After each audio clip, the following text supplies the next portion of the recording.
Hello and welcome to Bitsbox World, builds made easy. If you're anything like me, on occasion I look at things that I've been eating out of or using and I think that could be something awesome. So I've got this yogurt pot that I'm going to make into something really interesting. But first off, what I need to do is give it a base. So using a bit of spare foam board that I had lying around, I thought that could be the base of something cool. So what I do with my foam board, don't have to do this step, but if you're using it as a base, I tend to just cut the edges off in a sloping angle. And what that does is when it's lying on your battlefield as a bit of scatter terrain, it slopes into the battlefield and doesn't have that 5mm depth of the board. And you don't have to be super neat with this when you're cutting your sloping edge, because we are going to be covering it with some basing materials as well. So when your board is ready, your base board is ready, you can take that bit of rubbish that you had, that yogurt pot, and think about how you're going to secure this to the board. So I'm going to use a bit of super glue and I'm going to just glue this yogurt pot face down onto the board, just running around the edges just with a decent amount of super glue, and that would just hold it to my base board. So if you've just seen the title of this video, you know what I'm making, but if you haven't, let me know in the comments below what your guess is. What do you think this is going to be? This yogurt pot, it just looked like something when I held it upside down. It just reminded me of something that we have fairly commonly in the UK. So using a bit of PVA glue, when that super glue has dried on your yogurt pot, you can use some PVA glue just to cover the remaining of the base and all over the yogurt pot as well. And this is going to be used to secure our basing material down onto our board. So spread it all over. You want it to be fairly thick so it holds the basing material nice and well onto the base. And I'm just using a mixture of two sand types, sharp sand and a kiln dried sand. It just gives it greater texture when you come to paint things later, and just helps to bring out the qualities of the board that you're making. So there we go. Once it's all dried and covered, it looks really good as a base to start off with.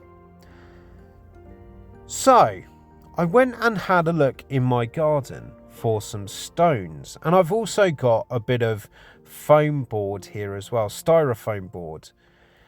What I thought with the stones was, if I place them up against the side of this mound, it can start to look a little bit like an entranceway or something like that. So if you wanted to do it with stones, you could, and you just need to find the right stones that are going to look good on this. So I'm just having a test here just to see if any of the ones that I managed to find in my back garden, whether any of them are suitable for my build. And these three, they could be useful for that. And obviously that is the cheapest way that you could do the entrance to this mound.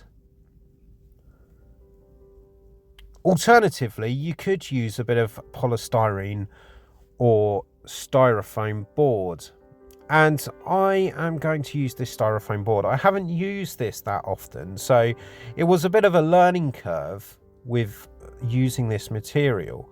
So I started off by just cutting up the styrofoam board into some oblong shapes.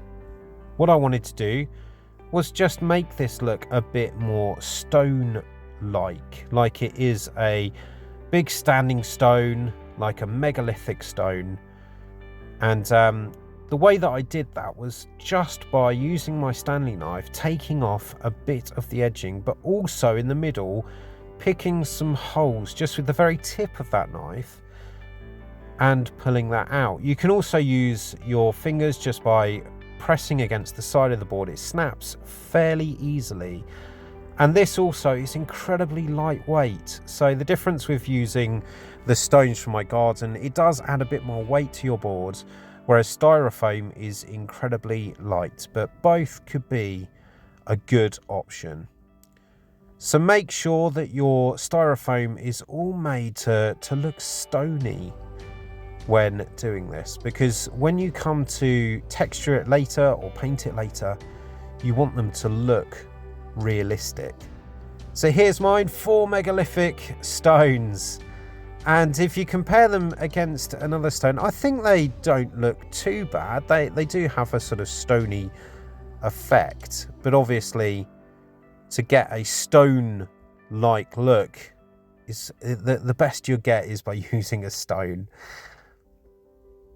With the styrofoam as well, you can just use a bit of PVA glue to secure these onto whatever you're putting them onto. So I'm just going to paint a little bit here, and going to go quite thick with this. Obviously the drying time of this PVA glue is about 24 hours, so build that into your thoughts when making the build. But I've got some thinner ones which are going to be my edges, bit of PVA glue on the back of that, and then that can sort of become the upright of an entranceway into my mound. I've got this one here. I thought this was the coolest one that I made. With one of the breaks that I made on the styrofoam, it took sort of one of the angles off one of the edges, and I thought that looked like quite a good stone door. So that's going to be my center bit there.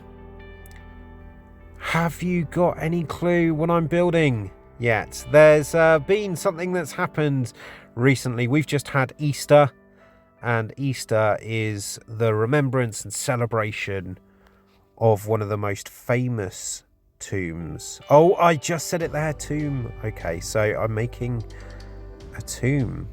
Interesting.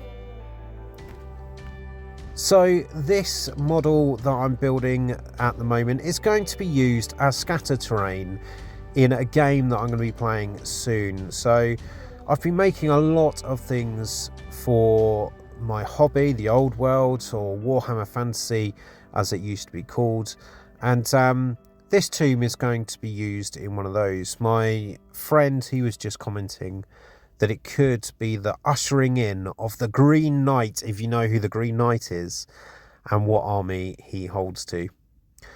So once those have dried, the PVA glue has dried, you can go ahead and just paint the textured floor. So I'm just using a bit of black and brown mixed together, and just covering over all of that earth effect. So this becomes more and more like a stone and earth mound tomb.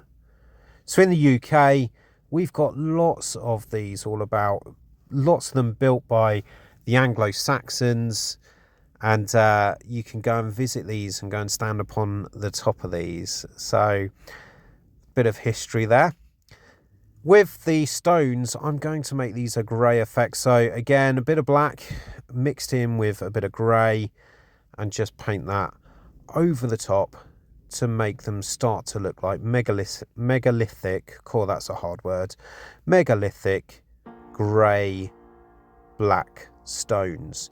So this is all the foundation, all the basing of this model, so it's ready for me to apply further coats and further textures.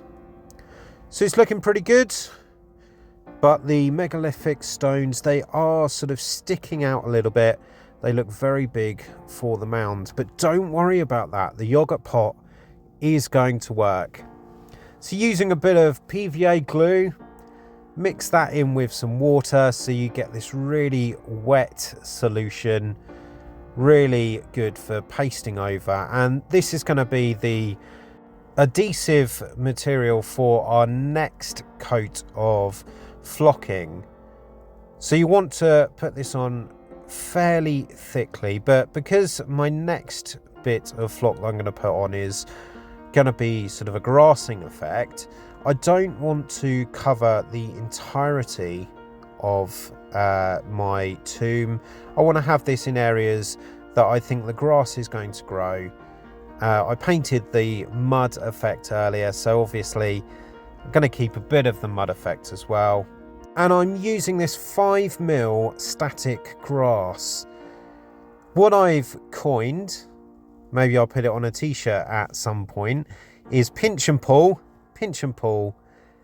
a bit of that static grass out, and then you can just poke it into the PVA glue, and what it does is it stands up on end and makes sort of clumps of this longer static grass. I'm going to be using 2 types of static grass on this, so a 5mm, which are going to be these clumps here that stand up on end, and then I'm going to be using a 2mm as well, just to give it a layering effect with that static grass.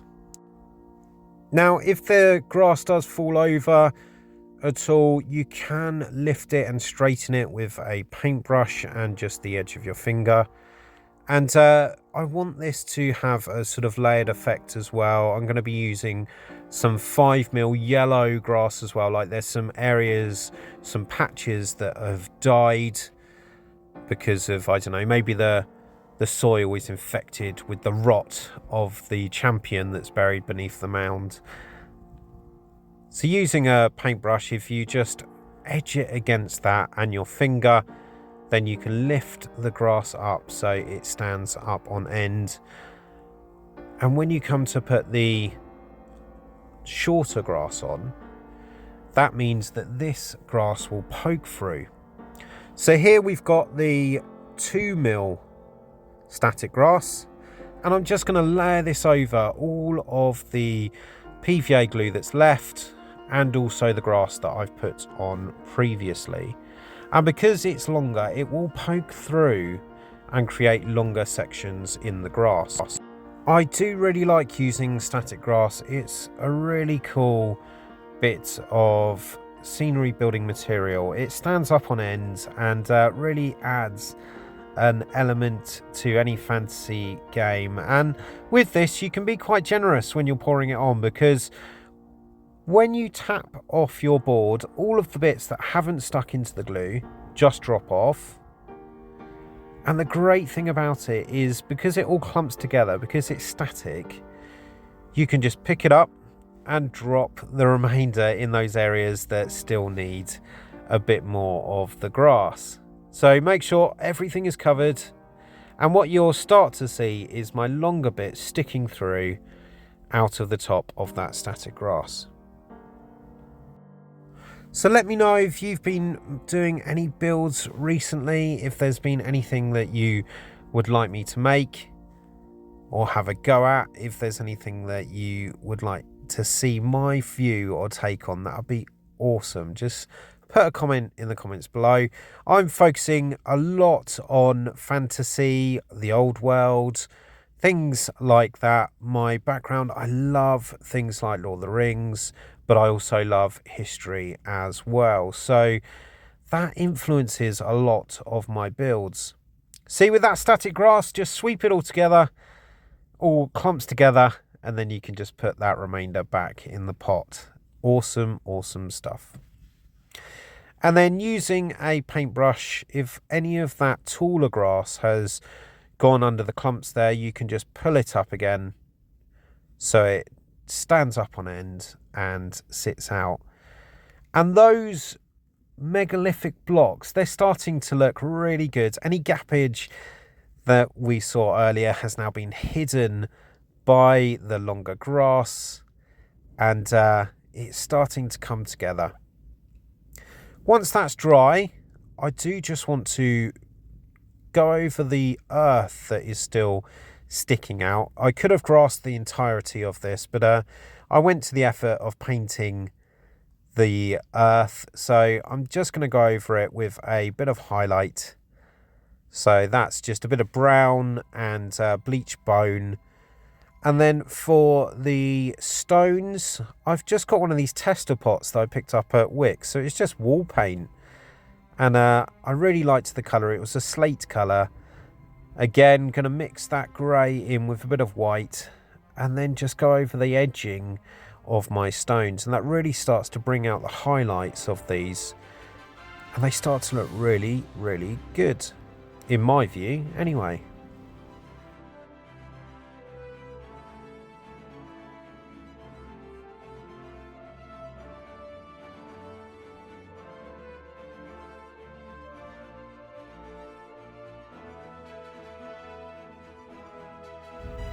And you can do as much highlighting as you like with this. So I'm going to go with a three level highlight. I've gone with a sort of medium grey to start off with, and then a brighter white and grey just on the very edges of my blocks, just to pull out some of that more raised area, just to give it that highlighted effect.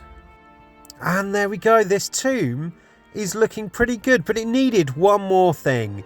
It needed a sword in the stone, or maybe an axe on the rock. So I went ahead and painted up a sword and an axe, maybe left there by some hero of renown or legend, and just put them next to this burial tomb. Is this a tomb of some mighty warrior, some warrior of legend? So there you are, a tomb build that anyone can make. I will see you in the next video. Thanks for watching Bits Box World, builds made easy.